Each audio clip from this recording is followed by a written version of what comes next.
कुछ दिन पहले एक पब्लिक मीटिंग, पब्लिक दरबार के लिए बोला जाता है कि लार्ज स्केल पे पब्लिक दरबार होगा। लोगों को बुलाया गया और लोगों को बुलाने के बाद ये बोला गया है कि उनकी गुहार सुनी जाएगी। क्यों? क्योंकि मंत्रालय आ रही हैं, सकीना इत्तू आ रही हैं। सकीना इत्तू 3 पोर्टफोलियो संभाल रही हैं, 3 मिनिस्ट्री जम्मू कश्मीर की संभाल रही हैं और किश्तवाड़ में उनको पहली बार आना, तो पब्लिक को ये लगा कि वो पहली बार मैडम आ रही हैं, तो चलो कुछ न कुछ बात की जाए।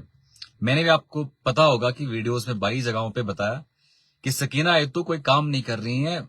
सिर्फ जैसे कि बच्चों ने भी बोला कि वो बैठ के आराम कर रही हैं, उनको पता नहीं है कि प्रॉब्लम्स क्या क्या हैं, स्कूल्स में प्रॉब्लम क्या है, बाकी जगहों पे प्रॉब्लम क्या है। तो किसी मंत्रालय को कोई टस से मस नहीं हो रहा है। कभी कहते हैं कि मोदी ने पावर छीन लिया, कभी कहते हैं किसी और ने पावर छीन लिया। हमारे पास पावर नहीं है। अगर आपके पास पावर नहीं है तो मंत्रालय संभाल क्यों रहे हैं? सवाल मेरा आपने देखा होगा, हमेशा पूछा। आज जब किश्तवाड़ की पब्लिक और स्पेशली छात्रों और मुगल मैदान की पब्लिक जब उस ग्राउंड में चली गई, तो लोगों के आश्वासन ये था, लोगों को आश्वासन दिया गया था कि आप पब्लिक दरबार होगा और पब्लिक दरबार में आपकी बातें सुनी जाएंगी, पब्लिक की बातें सुनी जाएंगी, पब्लिक की गुहार सुनी जाएगी। लेकिन जब प्रोग्राम शुरू किया गया, आप यकीन नहीं करेंगे, हमारे दक्षिण में इस टाइम पे कुछ जानें चली गई, शहीद लोग हो गए, 5 लोग शहीद हो गए। और डंगडूरू में आप जानते हैं कंटिन्यूअसली कितने लोग जो हैं इस सड़क की वजह से मौत का शिकार हो जाते हैं। आप जानते हैं वहां दक्षिण में ये प्रॉब्लम हो या उसके बाद क्लाउड बर्स्ट जो उड़ीगढ़ में, ये एक्सपेक्ट किया जा रहा था कि जब मैडम आएंगी तो वो यहाँ की ताजियत करेंगी, उन लोगों की ताजियत करेंगी, उन लोगों के बारे में बोला जाएगा।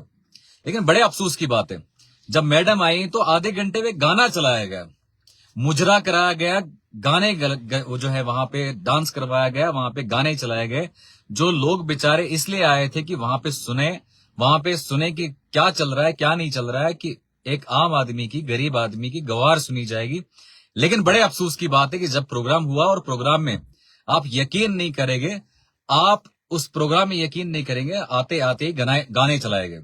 और गानों में जब गाने चलाए गए, गानों के बाद जब गाने चलाए गए, तो उसके बाद कुछ दलाल स्टेज पे बैठे थे, कुछ दलालों ने वहां पे स्पीच की। और स्पीच क्या करेंगे वो दलाल, सब लोग जानते कि वो ठेकेदार है, वो ठेकेदारी किस तरीके से कर रहे हैं सबको पता है। वो ठेकेदारी किस तरीके से, किस तर्ज से कर रहे हैं, वो लोग प्रोटेस्ट करते हैं, लोग बोलते हैं। और जब लोग इनके खिलाफ बोलते हैं, क्योंकि पावर में, ये थाने में रिपोर्ट करते हैं, ये पर्चे कटवाते हैं उनके खिलाफ, ये उनके खिलाफ बात करते हैं, ये उनको बात करने नहीं देते हैं। अब जब मैं गया था तो मैं भी इसी आश्वासन से गया कि मैं जब जाऊंगा तो गरीब की बात करूंगा। वो गरीब जो मुझे पिछले 6 दिन से 7 दिन से फोन कर रहा है कि मेरी गुहार उस मैडम तक पहुंचाना, क्योंकि मेरे पास किराया नहीं है वहां पे जाने का। तो जब मैं वहां पे मैडम के पास गया और मैडम के सामने भी गया, जब मुझे पता चला कि स्टेज के लोग मुझे ये नहीं चाहते कि आकिब शाह आके ये बोले, यहाँ पे बात करे। लेकिन जब मैं स्टेज पे गया और स्टेज पे जब मैंने बात करनी शुरू करी, मैंने मैडम से कहा कि मैडम मुझे कुछ वक्त चाहिए, मैं भी बोलना चाहता हूं, मैं भी यहाँ का सोशल एक्टिविस्ट, मैं जानता हूं यहाँ पे उड़ीगढ़ में प्रॉब्लम है, मैं जानता हूं कि यहाँ पे उड़िल गुजरा में प्रॉब्लम है, मड़वा वड़वन में प्रॉब्लम है, यहाँ के स्कूलों में मास्टर नहीं आते, यहाँ के अस्पतालों में डॉक्टर नहीं आते, हमारे अस्पतालों में पैरामेडिकल का स्टाफ नहीं है। ये सारी बातें बताने के लिए मैं वहां पे जब पहुंचा तो उनने वक्त नहीं दिया। उनने कहा कि यहाँ पे आपको वक्त नहीं मिलेगा, गरीब को वक्त नहीं मिलेगा। आप मुझे एक चीज बताओ, एक गरीब बेचारा ये सोच के आया था, ये सोच के किराया दे के आया था कि मैं वहां जाऊंगा तो मुझे मेरी फाइलें, हजारों की तादाद में लोगों को मैंने देखा कि फाइलें हैं, कोई नौकरी के लिए आया, कोई बेचारा अस्पताल के लिए आया, कोई डिस्पेंसरी के लिए आया, किसी और चीज के लिए आया। लोग अपनी गुहार सुनाने के लिए वहां पे आए थे। आप मुझे बताओ, जब वो लोग वहां पे आए थे, उनको गाने सुनवाए गए और उनको तारीफें सुनवाएंगी, मैडम की तारीफें सुनवाएंगी। आप मुझे बताओ, एक आम आदमी, गरीब आदमी बेचारा ये एक्सपेक्ट कर रहा था कि आज हमारी बात सुनी जाएगी, पहली बार 2 साल के बाद, या इससे पहले भी, जब से 370 टूटा भी, 370 से टूटने से पहले जब महबूबा मुफ्ती की सरकार थी वो भी खत्म हो गई, उससे पहले लोगों ने यह सोचा था कि आज इतने सालों बाद हमारी सरकार बनी है और सरकार बनने के बाद आज हमारे कुछ फैसले होंगे और फैसले हमारे हक में होंगे।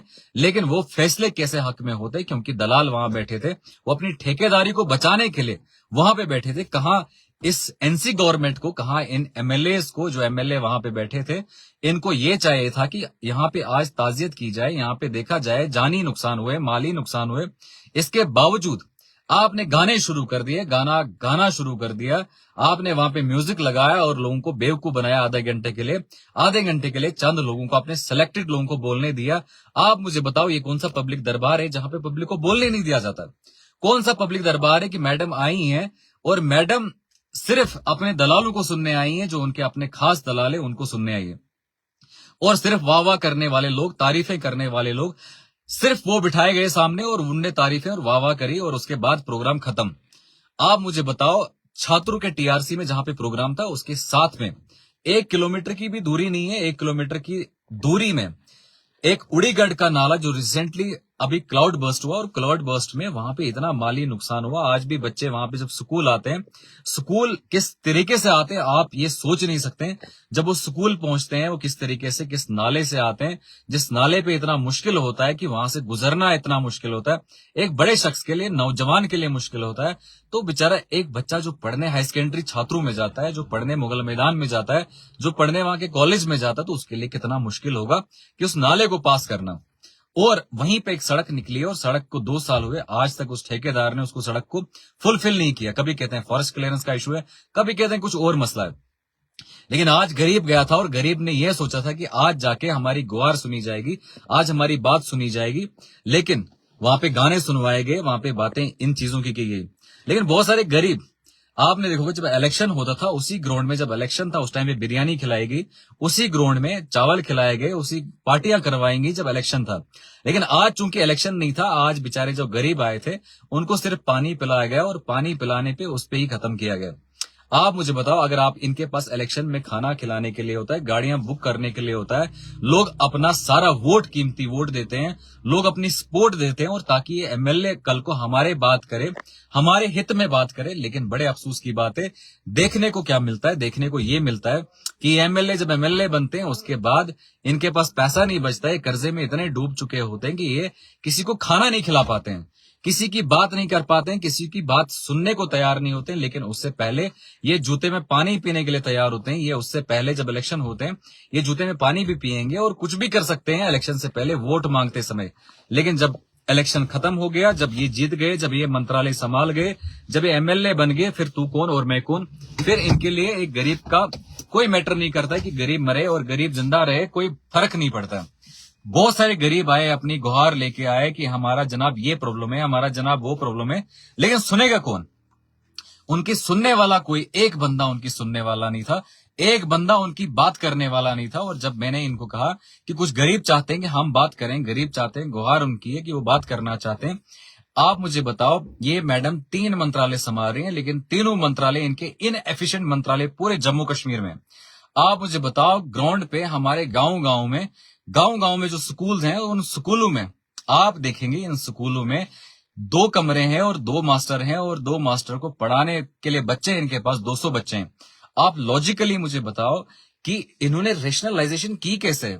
इन्होंने एनुअल ट्रांसफर ड्राइव करी क्यों नहीं है?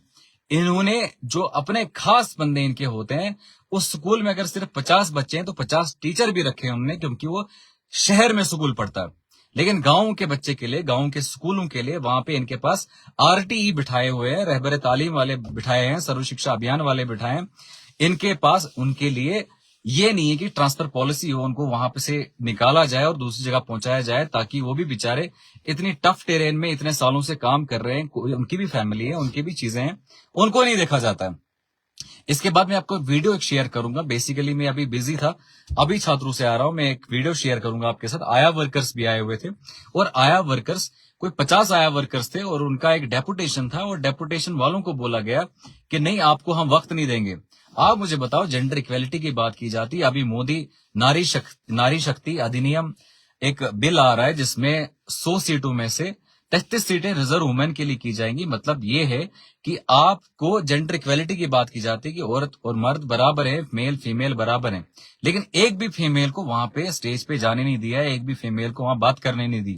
मेरे से आया वर्कर कुछ थे, जिनकी वीडियो मैं सुबह आपके साथ शेयर करूंगा, आप देख लेना। वो आया वर्कर्स ये बोल रही थी कि जनाब हम भी बोले कि हमारे पास तनख्वाह नहीं मिलती है, वक्त पे तनख्वाह नहीं मिलती है, हमारे प्रमोशन नहीं की जाती, और बहुत सारी जो खुद की प्रॉब्लम्स उनकी हैं, और हर एक शख्स की प्रॉब्लम होती है, डेली वेजर्स की प्रॉब्लम है, बाकी लोगों की प्रॉब्लम है, वो प्रॉब्लम इन तीन ही डिपार्टमेंट्स में है, जो एजुकेशन है, इसके अलावा हेल्थ और सोशल वेलफेयर है। आप मुझे ईमानदारी से कहें, जितने भी लोग जुड़े और जितने भी ये लोग वीडियो देखेंगे इसके बाद, आप मुझे ईमानदारी से कहिए कितने आंगनवाड़ी सेंटर्स में कितने लोग, कितने वर्कर्स और कितने हेल्पर्स जाते हैं। क्या ये पीएम पोषण, जो प्रधानमंत्री का पोषण स्कीम था, क्या इसमें जो गरीबों के बच्चों के लिए राशन रखा गया था, पढ़ाई रखी गई थी, क्या ये हमारे बच्चों तक नहीं पहुंचनी चाहिए? क्या हमने ईमानदारी वहां शुरू नहीं करनी चाहिए? लेकिन वही जो करप्शन करते हैं, वही जो दलाली करते हैं, वही जो माफिया सेटअप है, वही सारा का सारा स्टेज पे बैठा था। लेकिन एक गरीब को पीछे बिठाया गया, एक गरीब को बेवकूफ बनाया गया, सिर्फ ये दिखाने के लिए कि हमारे पास स्ट्रेंथ है, हमारे पास लोग यहाँ पे आए। लेकिन लोग किस लिए आए थे? लोग सिर्फ इसलिए आए थे कि यहाँ पे अपनी गुहार सुनाने के लिए, आया वर्कर्स के 50 लोग या 100 लोग आए थे, वो अपनी गुहार सुनाने आए थे। अगर आशा के वर्कर आए थे तो अपनी गुहार सुनाने आए थे, अगर डेली वेजर के लोग आए थे तो डेली वेजर के अपनी गुहार सुनाने आए थे, अगर कोई और बाकी लोग आए थे वो सारे अपनी गुहार सुनाने आए थे, अपनी प्रॉब्लम सुनाने आए थे। डेली वेजर अपना प्रॉब्लम सुनाने आया था, लेकिन किसी ने उनकी बात एक नहीं सुनी और किसी को टस से मस नहीं। और बहुत सारे लोगों ने कहा कि हमें भी बोला जाए, अगर पब्लिक दरबार रखा है तो मैडम यहाँ की प्रॉब्लम सुनिए आप, कि यहाँ के अस्पतालों में कंडीशन क्या है। हमारे किश्तवाड़ में डिस्ट्रिक्ट अस्पताल में एमआरआई का मशीन है, लेकिन एमआरआई का मशीन होने के बाद आज तक कोई एमआरआई नहीं हुआ, टेक्नीशियन नहीं है, डॉक्टर नहीं है। आपने 21 करोड़ रुपए खर्चा लिया उस मशीन के पीछे, लेकिन उस मशीन को अब मेंटेनेंस 1 साल के बाद होनी है, लेकिन इतने महीने होने के बाद आज भी वो आपका एमआरआई मशीन फंक्शनल नहीं है। लेकिन ये एमएलए अपनी ठेकेदारी बचाने के लिए, ये एमएलए अपना सब सिस्टम तामझाम बचाने के लिए ये इन लोगों को लाते हैं, यहाँ एक्सकर्शन करवाते हैं, पिकनिक करवाते हैं, और पिकनिक करवाने के बाद यहां से वापस जाते हैं। न यहाँ के लोगों को कुछ मिलता है, न यहाँ के लोगों को कुछ दिया जाता है। और आज तक 70 से 80 साल जब से हम आजाद हुए हैं, तब से हमें सिर्फ बेवकूफ बनाया जाता है। आज भी उसी तरीके से, उसी तर्ज से बेवकूफ बनाया गया। और जब मैंने भी कहा, कुछ लोग वहां पे ब्लॉक प्रेसिडेंट थे, कुछ ब्लॉक प्रेसिडेंट थे, या उनके एनसी के कुछ वर्कर थे, मैं वहां पे प्रोग्राम में गया। मैंने कहा कि जनाब, ये जो प्रोग्राम है, ये प्रोग्राम आपका पर्सनल नहीं है। या तो आप पर्सनल प्रोग्राम रखते हैं, एनसी का प्रोग्राम रखते हैं, आप तो यहाँ पे ज्वाइनिंग करवा रहे हैं। अगर आपने ज्वाइनिंग करवानी थी तो आप पहले कह देते, तो हम गरीब लोग यहाँ पे नहीं आते। हमें पता था कि आपका पार्टी ज्वाइनिंग है, आपकी पार्टी ज्वाइनिंग करवा रही है, आपकी पार्टी विकेटें गिरा रही है और विकेटें चढ़ा रही है। कुछ बता रही थी कि आज विकेट गिर गई, उसकी विकेट गिर गई। अगर आपने यही काम करना था तो यहाँ पे हम लोग, गरीब लोग क्यों आते? हम चाहते हैं कि बेहतर शिक्षा हो, हम चाहते हैं कि बेहतर अस्पताल मिले, हम चाहते हैं कि बेहतर सुविधाएं मिले। और मैडम के पास 3 पोर्टफोलियो, हम चाहते हैं कि इन पोर्टफोलियो में हमारा कहीं काम हो, हमारा कहीं नाम हो, हमारा गरीब का बच्चा पढ़ पाए, गरीब का बच्चा शिक्षा प्राप्त कर पाए। लेकिन रेवड़ की तरह लोगों को लाया गया, बसों में भर के लाया गया, टिप्पर में भर के लाया गया। इन लोगों को, हमारे गरीब लोगों को जुंगों में भर के लाया और उसके बाद उनको बिठाया गया। क्यों ये जबरदस्ती हमें शिक्षा से दूर रखते हैं? आप मुझे बताओ कि एक स्कूल का इनॉग्रेशन क्यों नहीं हुआ? किसी एक स्कूल का, किन स्कूलों का, जो स्कूलों में प्रॉब्लम है, उन स्कूलों में प्रॉब्लम का जो भी जितना भी प्रॉब्लम है, वो सकीना तूने क्यों नहीं बोला? आप मुझे बताओ। रेशनलाइजेशन टीचर्स का, कि ट्रांसफर पॉलिसी कोई हो, कि हमारे गांव में डॉक्टर नहीं बैठता है, हमारे गांव में पैरामेडिकल स्टाफ नहीं बैठता है। इन चीजों पे डिस्कस क्यों नहीं किया गया? कितने लोगों को आपने सस्पेंड किया, कितने सीईओ को, कितने बाकी लोगों को आपने सस्पेंड किया, ऑन स्पॉट सस्पेंड किया कि ये नौकरी नहीं करते, यहाँ पे नहीं आते हैं। आपको उड़ीगढ़ के लोग कहते हैं कि स्कूल में हालत क्या है, आपको उड़ीगढ़ गुजरात के लोग कहते हैं कि स्कूल में प्रॉब्लम क्या है, आपको जुगना पालना के लोग कहते हैं कि प्रॉब्लम क्या है, स्कूलों में प्रॉब्लम क्या है। स्कूल में मास्टर नहीं आता है, कौन कौन मास्टर नहीं आता है, आप चेक कर लो, आप कितने मास्टर नहीं आता, आपने कितने लोगों को सस्पेंड किया, आपने कितने लोगों को डिसमिस किया। ये जो डंगे गलत लगते हैं, महराज मलिक जेसीबी लेके उन डंगों, जो खराब डंगे, उनको तोड़ता है और हमें एक्सीएन कहता है कि आप कंप्रोमाइज करो। आपने उनके खिलाफ क्या क्या किया? आप तो रिप्रेजेंटेटिव बन के आए थे, आप तो सीएम के रिप्रेजेंटेटिव थे, आप तो उस टाइम पे उमर अब्दुल्ला के रिप्रेजेंटेटिव थे। आपने कितने डंगे तोड़े, आपने कितने काम किए, आपने यहाँ पे क्या काम किए? आप मुझे बताओ, यहाँ आके आपने एक्सकर्शन के सिवा किया क्या? लेकिन लोग सवाल नहीं पूछेंगे, सवाल इसलिए नहीं पूछेंगे क्योंकि डरते हैं। आप से सवाल पूछेंगे तो आप उनको पीएसए लगाओगे। आपने पीएसए आपने इंट्रोड्यूस किया, एनसी गवर्नमेंट ने इंट्रोड्यूस किया। आज भी उसी तर्ज से, उसी तरीके से एक गरीब को दबाया जाता है और उनकी आवाज बन के जो सामने आता है उसको धमकाया जाता है, डराया जाता है। और ऑन कैमरा मैं एक इंटरव्यू कर रहा था, एक इंटरव्यू मेरा हो रहा था, और इंटरव्यू के बीच में एक ब्लॉक प्रेसिडेंट आता है, एनसी का ब्लॉक प्रेसिडेंट आता है और मुझे रोकने की कोशिश करता है। आप खुद बताओ, अगर फ्रीडम ऑफ एक्सप्रेशन है, right to freedom of speech and expression. अगर संविधानिक अधिकार है, अगर अधिकार ये संविधान हमें देता है, तो इसका मतलब ये अधिकार संविधानिक है और इसमें कोई रोक नहीं सकता है। मेरी पर्सनल चॉइस है, मैं क्या बोलता हूं क्या नहीं बोलता हूं, ये तो मेरी चॉइस है। अगर आपको कोई आपत्ति है, अगर आपको कोई प्रॉब्लम है, आप एक काम करिए, आप कोर्ट में जाइए, आप थाने में जाइए। और मुझे धमकी दे रहा था थाने की कि तुम्हारे खिलाफ डिफेमेशन करेंगे, तुम्हारे खिलाफ ये करेंगे, तुम्हारे खिलाफ वो करेंगे। आप मुझे बताओ, एक गरीब को तुम कब तक दबाओगे? लेकिन आकिब शाह तुमसे नहीं डरता है। तुमने 5 पर्चे मेरे खिलाफ लगा दिए। अभी तक तुम ये सोचते हो कि एक गरीब को बेवकूफ बनाया जाएगा, एक गरीब को उसको उसके अधिकार छीन के भी उसको बेवकूफ बनाया जाएगा। आप मुझे बताओ, मैंने आपको कितनी वीडियोस दिखाई जहां पे सड़कों में प्रॉब्लम है, जहां पे यहाँ पे हमारे पकालन में प्रॉब्लम है, डंगे अच्छे से नहीं दिए गए हैं, सब स्टैंडर्ड मटेरियल स्कूलों में लगाया गया है। जब गरीब ये बात करता है, उसको डराया जाता है, उसको धमकाया जाता है कि तेरे खिलाफ पीएसए लगाएंगे, तेरे खिलाफ पर्चे लगा देंगे, तेरा करियर खराब कर देंगे। बड़े लानत की बात है। इन लोगों को जूते मारने चाहिए, इन लोगों को, इन जैसे लीडरों को, जो ये लीडर बनते हैं, खुद को लीडर बोलते हैं और इन मिनिस्टरों की दलाली करते हैं और फिर यहाँ पे गंदे काम करते हैं, यहाँ पे डंगे सही से नहीं देते हैं, सब स्टैंडर्ड मटेरियल इस्तेमाल करते हैं। और आकिब शाह को, इनको लगता है कि आकिब शाह इनसे डरेगा। ये मुझे कितना डराते हैं, इनको लगता है कि आकिब शाह पीएसए से डरता है। लेकिन इन लोगों को मैं बार बार कह चुका हूं कि आकिब शाह पीएसए से नहीं डरता है। जब आकिब शाह घर से निकला था तो कफन बांध के निकला था, क्योंकि गुर्बत देखी थी, गरीबी देखी थी, क्योंकि हमने देखा था किस तरीके से गरीब को इग्नोर किया जाता है, किस तरीके से एक गरीब को सताया जाता है, जुल्म किया जाएगा। यहाँ पे हमारे टीचर्स होते हैं, यहाँ पे हमारे केस अफसर होते हैं, आईएएस अफसर होते हैं, उनको भी पैसे की बहुत सारी परेशानी होती है जब उनको तनख्वाह वक्त पे नहीं मिलती है। लेकिन वहीं पे एक गरीब बेचारा, जब उसको नरेगा का पैसा नहीं आता है, जिसका सारा डिपेंडेंस नरेगा पे होता है, जब उसको पैसा नहीं आता है, आप मुझे बताओ वो अपना इलाज कैसे करवाएगा? वो अपना सिस्टम, जो उसका बच्चे की पढ़ाई है, बाकी चीजें, वो कैसे करवाएगा? मैं हॉस्पिटल में पिछले दिनों बैठा था और मैं अक्सर ट्राई करता हूं कि मैं अकेले जाऊं और अकेले बैठूं। मुझे आसपास में लोग ज्यादा नहीं होने चाहिए, ताकि मुझे कोई पहचाने नहीं। मैं एक आंटी के साथ बैठा, ट्राइबल आंटी थी, और जब मैं उसका आंटी के साथ बैठा, बड़ी पते की बात है, आप देखना, जब मैं बैठा तो उन्होंने कहा, आंटी किसी को फोन करके बोलती, क्योंकि वो मुझे पहचाना नहीं होगा, एज ओल्ड थी, 50-55 एज थी उनकी। तो बोला मैं आज यहाँ पे आई थी, 1200 रुपए लेके आई थी, लेकिन वो सारा अल्ट्रासाउंड, डॉक्टर ने कहा अल्ट्रासाउंड करा दिया मैंने, और अल्ट्रासाउंड कराने में मेरा पैसा खत्म हो गया। आप मुझे बताओ, इतने कितने लोग हुए जो बेचारे 1000 रुपए, 500 रुपए लेके इन अस्पतालों में आते हैं, फिर अस्पतालों में ये पता चलता है कि यहाँ पे अल्ट्रासाउंड नहीं हो रहा है, यहाँ पे वो सुविधा नहीं मिल रही है जो सुविधा एक गरीब को मिलनी चाहिए। मैंने आपको दिखाया, मुगल मैदान का अस्पताल दिखाया, छात्रों का अस्पताल दिखाया, इतनी डिस्पेंसरीज मैंने आपको दिखाई। और मैडम को तो मैं यही बोलने वाला था कि आप देखें, इतने अस्पताल, इतने डिस्पेंसरीज, इतने स्कूल हैं, और इतने स्कूलों के होने के बावजूद हमारे यहाँ पे एक आम आदमी जो बेचारा गरीब आदमी है, उसको अधिकार नहीं है कि वो अल्ट्रासाउंड उसका फ्री हो जाए। आप मुझे बताओ, फिर हमने ऐसे अस्पतालों को करना क्या है कि जिन अस्पतालों में हमारे एक गरीब को अल्ट्रासाउंड नहीं होगा, इन अस्पतालों को हमने करना क्या है? जब गरीब को सीटी स्कैन नहीं होगा, जब गरीब का एमआरआई नहीं होगा, जब गरीब को यहाँ पे एक बेसिक फैसिलिटी, सिरिंज और इंजेक्शन नहीं मिलेगा, इसको टैबलेट नहीं मिलेगा, फिर हमने करना क्या इन अस्पतालों को है? आप मुझे बताओ, मैंने मुगल मैदान के अस्पताल में 2-3 बार गया, मैं आपने दिखाया मैंने आपको कि ना वहां पे स्टाफ है, ना वहां पे कोई दवाई दे रहा है, और गरीब बेचारा मर रहा है।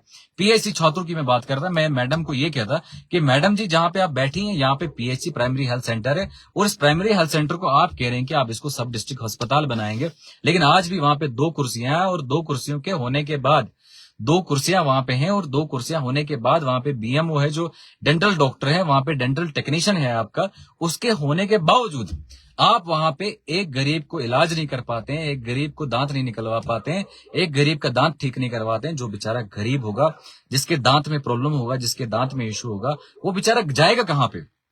वो बेचारा किससे गुहार लगाएगा? वो बेचारा जाएगा तो जाएगा कहां पे? तो वो गरीब बेचारा, बाहर 2 दुकानें खुली हैं, 2-3 दुकानें खुली हैं डेंटल की, उसको मजबूरन वहां जाना पड़ता है, और मजबूरन वहां पे जाके उस बेचारे गरीब को ये देखना पड़ता है कि जो पैसा उसने कमाया होता है, वो सारा का सारा वहां चले जाता है। यहाँ पे हमारे यहाँ किश्तवाड़ में, हमारे यहाँ चनाब वैली में बिजली बिल का बहुतान है, यहाँ पे पानी का बहुतान है, यहाँ पे पाइपें नहीं मिलती हैं, तारें नहीं मिलती हैं। लोगों में गांव जाके इतना प्रॉब्लम्स देख चुका हूं, इतनी प्रॉब्लम्स है। लेकिन जब यही चीजें किसी तक पहुंचाई जाएं, लेकिन इनके कुछ दलाल होते हैं, लेकिन इन दलालों को पहचान लो। आप जितनी भी पब्लिक हैं, इन दलालों को पहचान लो। ये दलाल कुछ 100 रुपए लेके, 1000 रुपए लेके, या कुछ लाख रुपए लेके, ये लोग हमारे यहाँ इधर भी कमेंट करने आते हैं। यही लोग यही लोग यहाँ पे आके इनकी दलाली करते हैं, लेकिन इनको शर्म नहीं आती है कि भाई गरीब मर रहा है और आप इन जालिमों की दलाली करने के लिए बैठे हैं। आपको शर्म नहीं आ रही है? एक गरीब मर रहा है बेचारा, एक गरीब जेल में सड़ रहा है इसलिए कि सिर्फ वो गरीब की आवाज उठाता था। एक गरीब माँ का बच्चा, एक गरीब बाप का बच्चा जब आवाज उठाने उठा, वो एमएलए आप लोगों ने बनाया क्योंकि आपको लगा कि वो ईमानदारी की बात करता है, ईमानदारी से बात करता है। इन्हीं लोगों ने जो ये लोग गद्दार हैं, जो दलाल है, माफिया है, इन लोगों ने उठा के उसको बंद कर दिया। आप मुझे बताओ, एक ठेकेदार, वो ठेकेदार एक गरीब की बात कैसे करेगा? एक ठेकेदार जो जल शक्ति का ठेकेदार है, वो एक्शन को कैसे बोलेगा कि मेरे गरीब को पानी नहीं है, मेरे गरीब को नलका नहीं है, मेरे गरीब को पाइप नहीं है? वो कैसे बोलेगा? वो बोल ही नहीं सकता है क्योंकि उसका खुद का एक्सेन के पास ठेका फंसा है, उसका बिल खुद उस एक्सेन के पास फंसा है। आप मुझे बताओ, एक यहाँ पे बंदा है, आप मुझे बताओ यहाँ पे एक बंदा है, उसका यहाँ पे दंगे चल रहे हैं पीएमजीएस में, लेकिन वो डीडीसी भी है, वो एमएलए भी है, वो सरपंच भी है। आप मुझे बताओ, वो जो ठेकेदारी कर रहा है, वो गरीब के लिए कैसे बोल सकता है कि यहाँ पे ड्रेन होनी चाहिए? गरीब के लिए कैसे बोल सकता है कि यहाँ पे अच्छी सड़क बननी चाहिए, यहाँ पे अच्छा मैक्सिमाइजेशन होना चाहिए, यहाँ पे ड्रेन होनी चाहिए, यहाँ डंगा अच्छा लगना चाहिए? क्योंकि वो तो खुद ही ठेकेदार है। और प्यारे लाल शर्मा हो, जेएम सरूड़ी हो, और जितने भी ये बाकी लोग हैं, सुनील शर्मा हो, जितने भी आपने किश्तवाड़ में जितने भी आपने लोग देखे हैं, सबने ठेकेदारियां की हैं। किसी ने, आप मुझे बताओ, आया वर्कर्स जो वहां पे आए थे, या आशा वर्कर वहां पे आए थे, या जो डेली वेजर्स वहां पे आए थे, या जो गरीब आए थे अपनी गुहार लगाने के लिए आए थे, आप मुझे एक चीज बताएं कि वो उन गरीबों की गुहार सुनने के लिए क्यों बैठते थे? वो क्यों बैठेंगे? वो क्योंकि उनके आपने ठेकेदारी चल रही है। लेकिन मैं आप लोगों को समझाना चाहता हूं कि ये सिस्टम चलता कैसे, ये सिस्टम है कैसा। ये इलेक्शन जब होते हैं, ये पैसे पे वोट खरीदते हैं। किसी गांव में 2 लाख रुपए देते हैं, किसी गांव में 1 करोड़ रुपए देते हैं, और 2 करोड़ 1 करोड़ लेके फिर ये इलेक्शन जीतते हैं। और ये अगले साल भी जो 2029 में इलेक्शन आने वाला है, उसमें भी ये सेम स्ट्रेटजी करेंगे। लोन निकालेंगे, दंगे गलत देंगे, ये अच्छे से ठेकेदारी नहीं करेंगे, चोरियां करेंगे, उसके बाद पैसा जब जमा करेंगे, 5 से 10 करोड़ रुपए जमा करना होता है। मुझे बड़े सारे लोगों ने कहा कि आप ब्लैकमेल करिए इनको, मुझे भी बहुत सारे लोगों ने कहा कि आप ब्लैकमेल करिए, आरडीडी को ब्लैकमेल करिए, आप बाकी डिपार्टमेंट्स को ब्लैकमेल करिए। जब आप ब्लैकमेल करेंगे तो आपको पैसा जमा हो जाएगा।